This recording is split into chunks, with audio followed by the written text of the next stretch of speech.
حضرت جناب سیدنا سری سختی رحمتullah علیہ فرماتے میرا دل سخت ہو گیا تھا، میں بڑا پریشان رہتا تھا۔ حضرت معروف کرخی رحمتullah علیہ کی بارگاہ میں کئی دفعہ عرض کی، میں نے کہا بابا میں اس کا کیا کروں، یہ سخت ہو گیا، مہینوں ہو گئے یہ اللہ کے خوف میں نہیں رویا، سالوں بیت گئے حضور کی نعت سن کے نہیں رویا، اب تو کتنا وقت گزر گیا ہے، اسے مدینے جانے کے لیے بھی رونا نہیں آتا، حضور یہ سخت ہو گیا ہے، کوئی رحمت کی نظر ہو، خشکی سی آ گئی ہے،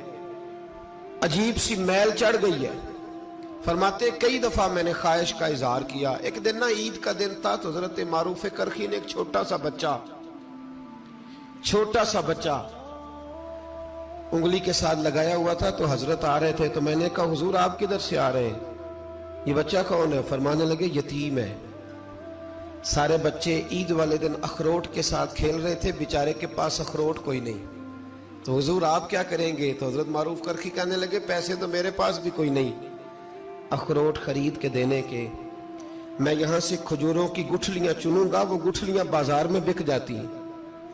میں یہ گلیوں سے گٹھلیاں چنوں گا اور چن کے میں نے کہیں بیچوں گا، اور جب میں انہیں بیچوں گا تو پھر یتیم کے لیے 2-4 اخروٹ خریدنے کے قابل ہوں گا، پھر میں اسے اخروٹ خرید کے دوں گا۔ پتہ نہیں کہاں کی بات سنا رہا ہوں میں آپ کو، اور پتہ نہیں کہاں کا ذکر کر رہے ہیں بابا جی۔ بچہ یتیم ہے، بچے اخروٹ سے کھیل رہے تھے، اس کے پاس اخروٹ کوئی نہیں۔ بابا آج کا پیر تو معرفت کی بات کرتا ہے، تو یتیم کے لیے گٹھلیاں چننے چلا ہے۔ آج کا پیر تو کہتا ہے میں اے سی والے کمرے میں بیٹھ کے تمہیں بڑا عرش کے اعلیٰ کی بات بتاؤں گا، یتیم کے لیے گٹھلیاں چننا، مدرسے کے طلباء کی نوکری کرنا، یتیموں کا، غریبوں کا، ان مجبوروں کا خیال کرنا، یہ تو رواج ہی نہیں ہے آج کا۔ بابا تو کیا کہانی سنا رہا ہے؟ تو حضرت معروف کرخی کہنے لگے گٹھلیاں چنوں گا، پھر انہیں بیچوں گا، پھر جب کچھ پیسے ملیں گے نا تو میں اسے اخروٹ خرید کے دوں گا، اور فرمانے لگے جب یہ اخروٹ سے کھیل کر ہنسے گا نا تو اللہ میرے دل کو سکون عطا فرمائے گا۔ میں گٹھلیاں چننے جا رہا ہوں، میں مزدوری کرنے، تیری تلاش میں پھرا میں جنگل، پہاڑ اور دشت میں۔ تو حضرت سری سختی فرماتے ہیں میرے گھر میں پیسے تھے، میں نے کہا حضور اگر یہ نوکری مجھے مل جائے تو میں غلام جو ہوا، اگر مجھے دے دے یہ نوکری تو میں نہ کر لوں؟ فرمانے لگے تو کر لے۔ فرماتے میں اس یتیم کو پہلے گھر لے گیا، وہاں سے میں نے پیسے لیے، پھر بازار لے گیا، کپڑے خریدے، اس کے لیے ٹوپی خریدی، پھر میں نے اسے 2 کھجوریں کھلائیں، پھر اخروٹ خرید کے دیے۔ حضرت سیدنا معروف کرخی کہتے ہیں اس کو میں نے چیزیں دے کے نا، وہ بچہ تھا، بچے ہی ہوتے ہیں، میں نے جب اسے اخروٹ دیے تو وہ دوڑنے لگا، میں بھی ہلکا ہلکا پیچھے چلنے لگا۔ فرماتے ہیں وہ جا کے بچوں کے گروہ میں مل گیا، وہاں درجنوں 20 بچے کھیل رہے تھے، وہ مل گیا، وہ کھیلتا رہا۔ آپ فرماتے ہیں لوگوں اس دن میرے رب نے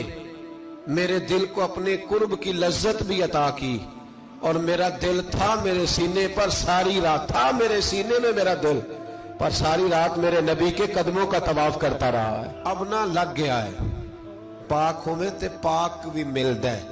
اے بنا پاکوں پاک نہیں ملدا۔ سادے وجود نو تون دے نالوں اکو تولا ٹکڑا دل دا، دل لگا کے، دل لگ جائے تو پھر وہ لگ جاتا ہے۔ آپ یقین کریں لگتا ہے تو مزہ دیتا ہے، اور جب تک لگتا نہیں پھر کوئی بھی کیف سرور حاصل۔ امام زین العابدین رضی اللہ تعالیٰ عنہ مولا علی شیر خدا کے پوتے، امام حسین کے صاحبزادے، سیدہ پاک کی پیاری نسل، امام زین العابدین گھر میں نماز پڑھ رہے تھے، غور کرنا بات پہ، گھر پہ نماز پڑھ رہے تھے، گھر میں آگ لگ گئی۔ جب آگ لگی ہے تو پھر شور بھی ہوتا ہے، کچھ لوگوں نے شور مچایا، آگ آگ آگ، دور دراز سے لوگ دوڑے، آپ کا ایک چھوٹا بچہ بھی پاس سویا ہوا ہے، آگ لگ گئی، شور ہو رہا، دور دراز سے لوگ پانی لے کے دوڑ رہے ہیں، آگ بجھائی جا رہی، امام صاحب نماز پڑھ رہے ہیں۔ حکم ہے کہ ایسی ایمرجنسی دیکھو تو نماز توڑ دو، پر اس کے لیے جو دیکھے ہی نہ،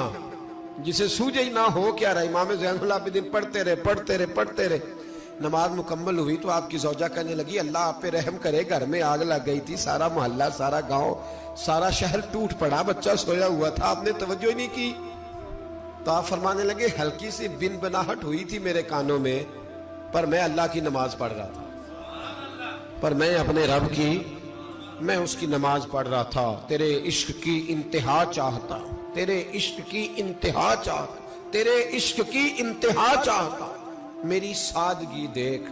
کیا چاہتا ہوں، ذرا سا تو دل ہے مگر شوخ اتنا، وہی لن ترانی سنا چاہتا ہوں، مجھے کیا خبر ادھر کیا ہو رہا، ادھر میں تو اس کے ساتھ میرا تعلق تھا، میں تو اللہ کی بارگاہ میں حاضر تھا، مجھے کیا پتا۔ بی بی کہنے لگی آگ لگ گئی تھی، تو فرمانے لگے بھلی مانس چپ کر، تم دنیا کی آگ بجھا رہے تھے، میں جہنم کی آگ بجھا رہا تھا، تم لوگ اپنے شور میں تھے تو میں اپنے ذائقے میں۔ الذین ہم فی صلاتہم خاشعون، فرمایا یہ لوگ اپنی نمازوں میں عاجزی کر، دل لگا کے کرتے ہیں جو کرتے ہیں۔ وہ بڑی خوبصورت مثال ہے، حضرت رومی نے لکھی ہے، بڑی مشہور بھی ہے۔ ایک نمازی نماز پڑھ رہا تھا، میری طرح کا نمازی، مجنو اس کے آگے سے گزر گیا، لیلا کے گھر جا رہا، تو نمازی اتحیات پہ تھا، اتنی دیر میں اس نے بھی نماز مکمل کر لی، تو پیچھے سے جا کے مجنو کا گریبان تھاما، کہنے لگا شرم نہیں آتی تجھے، مسئلے کا نہیں پتا، نمازی کے آگے سے نہیں گزرنا چاہیے؟ تو کہنے لگا یار معاف کر دو، مجنو کہنے لگا معاف کر دو، غلطی ہو گئی، حالانکہ شہزادہ تھا، پر معافیاں کیوں مانگ رہا ہے؟ اس لیے کہ کسی سے دل جو لگ گیا ہے، عاجزی آ گئی، ان کے چل یار معاف کر دے، تیری مہربانی، نمازی ناراض نہ ہو جائے، نمازی بڑے ڈاڈے ہوتے ہیں، کئی دفعہ بڑے سخت ہوتے ہیں، نمازی تھا بڑا پکا، تو وہ کہنے لگا نہیں، نماز خراب کر دی تو نے، تجھے پتہ نہیں آگے سے نہیں گزرنا چاہیے، اور ویسے بھی زمانے کا رواج ہے جو معافی مانگ لے لوگ سمجھتے ہیں بزدل ہے، یہ بھی بڑا مسئلہ ہے، آپ تھوڑا سا کہہ دیں کہ جب دیکھی جائے گی جو ہوگی، لوگ سمجھتے ہیں نہیں ہے دم کم، معافی مانگ لے سامنے والا بگڑ جاتا ہے، اللہ ماشاءاللہ، لیکن اس کا مطلب یہ نہیں کہ ہم معذرت کرنی چھوڑ دیں، وہ اگر بری عادت پہ ہے تو ہم نے اپنی اچھی عادت کو قائم رکھنا ہے، تو کہا جناب معاف کر دے، تو نمازی کہنے لگا نہیں تجھے عقل نہیں ہے، نمازی کے آگے سے نہیں گزرنا چاہیے، پھر مجنون نے بڑی بات کر دی، پھر ایک عاشق نے عاشقوں والا جملہ بولا، پھر ایک محبت کرنے والے نے بڑی بات کی، کہنے لگا یار نمازی میں تو معافی مانگ رہا ہوں تو نہیں دے رہا، چل ایک سوال کا جواب ہی دے دے کہ میں تو عورت کے عشق میں جا رہا تھا، مجھے تو نظر نہیں آیا کہ تو نماز پڑھ رہا ہے، میں تو بی بی کے عشق میں تھا، مجھے تو نظر نہیں آیا، تو بتا تو رب کے عشق میں تھا، تو مجھے کیسے دیکھ رہا تھا، میں تجھے کیسے نظر آیا، حالانکہ تو اللہ کے عشق میں کھڑا تھا، مالک حقیقی کی محبت میں تیری میرے اوپر نظر کیسے پڑ گئی، میں تو عورت کے عشق میں تھا۔ اب نمازی صاحب شرمندہ ہو گئے، مجنو کہنے لگا آج کے بعد جب رب کی بارگاہ میں کھڑے ہونا نا تو والذین آمنوا اشد حبا للہ، پھر نماز کے لیے نہیں اس کے پیار میں بھی کھڑے ہونا، دل لگا کے کھڑے۔ بے نواؤں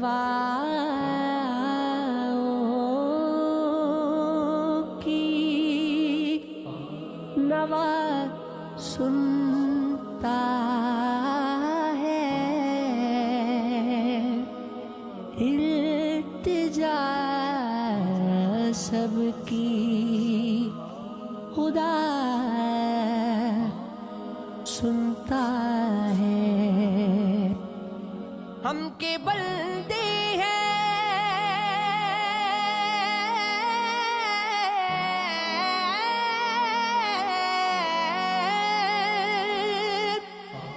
ہم کے بندے ہیں، ثنا کرتے